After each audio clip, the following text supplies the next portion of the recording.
Shalom Bapak Ibu Saudara yang dikasihi oleh Tuhan kita Yesus Kristus. Kembali kita berjumpa di dalam tayangan perdana kita di tahun 2020, yaitu Tehillah Church, Saudara.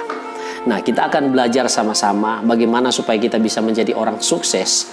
Bukan sukses secara jasmani, saudaraku, ya, atau bukan sukses dalam hal usaha dan sebagainya, tetapi sukses di dalam melaksanakan panggilan kita sebagai seorang hamba Tuhan. Nah, kita lihat bagaimana kesuksesan Paulus, apa yang menyebabkan Paulus begitu sukses di dalam pelayanannya. Setelah saya pelajari di sini, saudaraku, ya, maka saya mendapatkan 3 kesimpulan bahwa yang pertama, Paulus menjadi sukses karena dia menjadikan Yesus sebagai sentral atau pusat di dalam kehidupannya. Dia menjadikan Yesus sebagai pusat dan sentral di dalam pelayanannya. Saudara, kalau dia tidak menjadikan Yesus sebagai pusat dan sentral di dalam setiap aktivitas kehidupannya, maka saya bisa pastikan bahwa Paulus tidak mungkin sukses. Karena manusia ingin dihargai, manusia ingin dipuji, manusia ingin orang lain memandang dia. Tetapi Paulus tidak seperti itu. Ketika dia dipanggil menjadi seorang hamba Tuhan, dia langsung fokusnya kepada Kristus, fokusnya kepada Allah. Kita bisa lihat bagaimana yang dia ungkapkan di dalam Filipi 1:21-22. Dia katakan begini, saudara, karena bagiku hidup adalah Kristus dan mati adalah keuntungan. Bagiku hidup adalah Kristus, mati adalah keuntungan. Artinya segala sesuatu semuanya bagi Kristus. Kalaupun dia mati, ya dia untung. Tetapi selama dia hidup, semua yang dia kerjakan pusatnya kepada Kristus. Mari kita jadikan Kristus itu menjadi sentral atau pusat dari segala-galanya. Jangan alihkan perhatian dalam pelayanan kita, ya, jemaat kepada kita, orang-orang kepada kita. Tapi mari kita bawa orang, alihkan perhatian mereka kepada Kristus.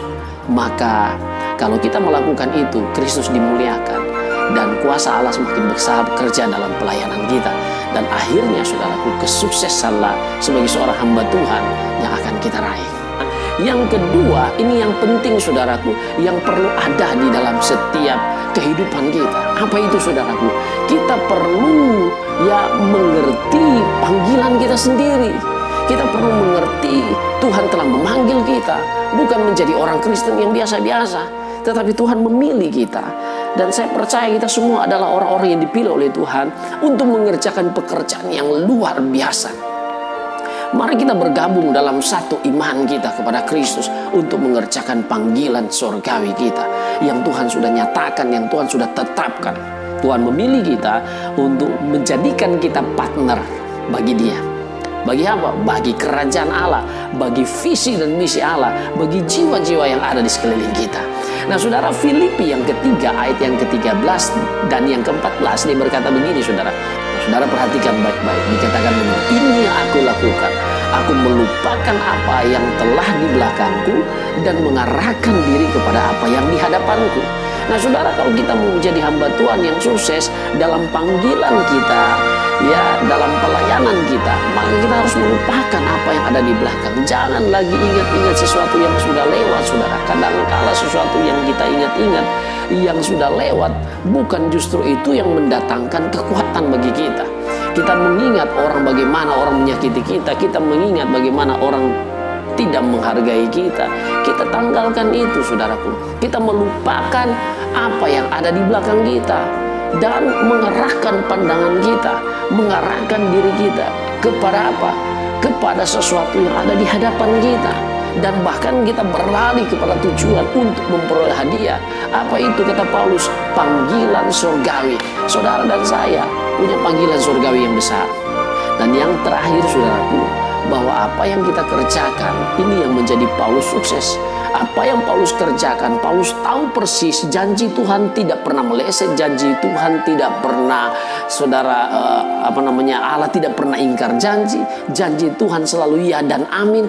Dia percaya bahwa mahkota kehidupan Tuhan sudah siapkan bagi dia. Paulus percaya bahwa akhir dari semua yang dia kerjakan, semua yang dia lakukan adalah mahkota yang sudah dipersiapkan Allah bagi dia. Oleh sebab itu di dalam 2 Timotius 4 ayat 6, 8 dan seterusnya saudaraku, saya kutip sedikit, dia katakan begini, sekarang telah tersedia bagiku mahkota kebenaran. Saudara, ayat 8, mahkota kebenaran yang akan dikaruniakan kepadaku oleh Tuhan, hakim yang adil pada harinya, tetapi bukan hanya kepada aku, kata Paulus, melainkan juga kepada semua orang yang merindukan kedatangannya. Mari Bapak Ibu Saudara, inilah kesempatan kita. Kalau di tahun 2019 kemarin saudara, kita banyak lalai di dalam melayani Tuhan. Itu sebabnya karena kita tidak fokus, saudara. Itu karena kita tidak menyadari bahwa kita memang sudah dipanggil oleh Tuhan untuk melayani Tuhan. Kita tidak sadari bahwa kehidupan di dalam dunia ini hanya sementara. Ada kehidupan yang lebih lagi saudara yang Allah sudah persiapkan. Bahkan semua yang kita kerjakan tidaklah menjadi sia-sia. Oleh sebab itu tetaplah giat dalam pekerjaan Tuhan, sebab apa yang kau lakukan jerih payahmu tidak menjadi sia-sia. Nah, inilah sedikit yang bisa saya sampaikan kepada saudara. Semoga ini menjadi sesuatu kekuatan bagi saudara untuk menapaki kehidupan saudara dalam pelayanan 2020 ini. Tuhan Yesus memberkati. Ya, kembali kita akan berjumpa lagi dalam tayangan Tehillah Charge di waktu-waktu yang akan datang. Tuhan Yesus memberkati saudara. Shalom.